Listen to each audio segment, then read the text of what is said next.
مائلاتن ممیلاتن، خود کسی کی طرف لڑک جانے والی اور معمولی سی بات سے کسی طرف مائل ہو جانے والی، اور جو ہے وہ کسی کو اپنی جانب اپنی اداؤں سے، اپنے ناز و نخرے سے اور اپنے عشقوں سے لوگوں کو اپنی طرف مائل کرنے والی ہیں۔ اور حضور نے ارشاد فرمایا کہ یہ عورتیں اپنے سروں پر اس طرح جوڑے رکھیں گی۔ دیکھیے حضور نے 1400 سال قبل ہی یہ بات بتا دی، جس طرح بختی اونٹوں کی کوہانیں ہوتی، اور فرمایا کہ یہ عورتیں ایسی ہیں جو جنت میں جانا تو دور کی بات ہے، جنت کی خوشبو بھی نہیں پا سکے۔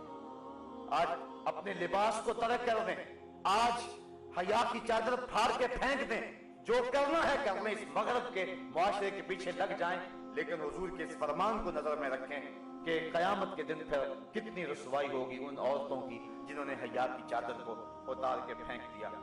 بلکہ آئیے ہم حضور کے دور کو دیکھتے ہیں۔ ابو داؤد شریف کے اندر روایت ہے کہ ایک خاتون کا بیٹا شہید ہو گیا کسی جنگ کے اندر، تو حضور کی خدمت میں وہ حاضر ہوئی، لیکن اپنے جوان بیٹے کی وفات پر اور اس کی شہادت پر حضور کی خدمت میں جب حاضر ہوئی تو صحابہ نے کیا دیکھا کہ اس کا پورا جسم جو تھا وہ پردے میں لپٹا ہوا تھا۔ تو بیٹے کی وفات پر باوجود کے دکھ اور تکلیف کی کیفیت میں بعض اوقات شرعی ضابطے لوگوں سے چھوٹ جاتے ہیں، لیکن اس نے اپنے پردے کا خوب اہتمام کیا ہوا تھا۔ صحابہ نے تعجب کرتے ہوئے، اور تعجب جو تھا اس کو تحسین کی نظر سے دیکھتے ہوئے، کہا کہ تو نے اس حالت کے اندر بھی اپنے پردے کا اتنا التزام کیا ہے؟ تو اس عورت نے جو جواب دیا وہ دختران ملت کے لیے کتنی روشن اور کتنی جو ہے وہ اجالے بانٹنے والی بات ہے۔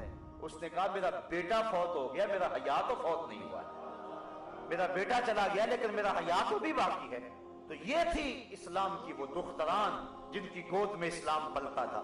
جب عورت پردے میں تھی تو وہ ایسے بچے جنم دیتی تھی جو قوم کی تقدیر کو بدل کے رکھ دیتے تھے۔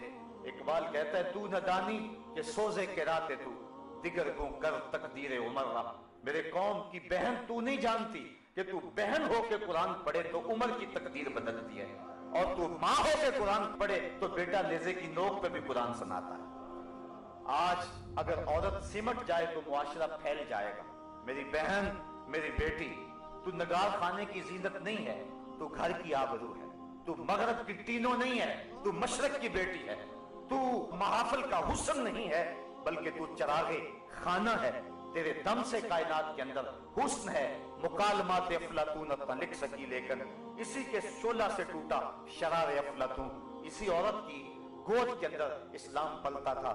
جب مائیں ام الخیر جیسی تھی تو بیٹے غوث اعظم جیسے جنم لیتے تھے، جب مائیں مائی راستی جیسی تھی تو بیٹے بابا فرید جیسے جنم لیتے تھے، جب مائیں سیدہ فاطمہ زہرا جیسی تھی تو بیٹے حضرت امام حسین جیسے جنم لیا کرتے تھے، جب ماں قرآن کھول کے تلاوت کرتی تھی اور بیٹے کو لوئیاں دیا کرتی تھی تو بیٹے وقت کے بایزید ہوا کرتے تھے۔ لیکن جب مائیں ایک طرف بیٹے کو دودھ پلا رہی اور دوسری طرف تھرکتی ہوئی تصویروں پہ نظر جمی ہوئی ہے تو پھر بیٹے وقت کے بایزید تو نہیں ہوں گے، وہ اداکار اور ایکٹر ہی بنیں گے، وہ بے حیا ہی بنیں گے، حیا کا مادہ ان کی آنکھ میں نہیں ہوگا۔ تو اللہ تعالیٰ جل شانہ نے خاص طور پہ ارشاد فرمایا اور عورتوں کو کہا کہ وہ اپنی نظر کو نیچا رکھیں وَيَحْفَظْنَ فُرُوجَهُنَّ، اور اپنی پارسائی کی حفاظت کریں۔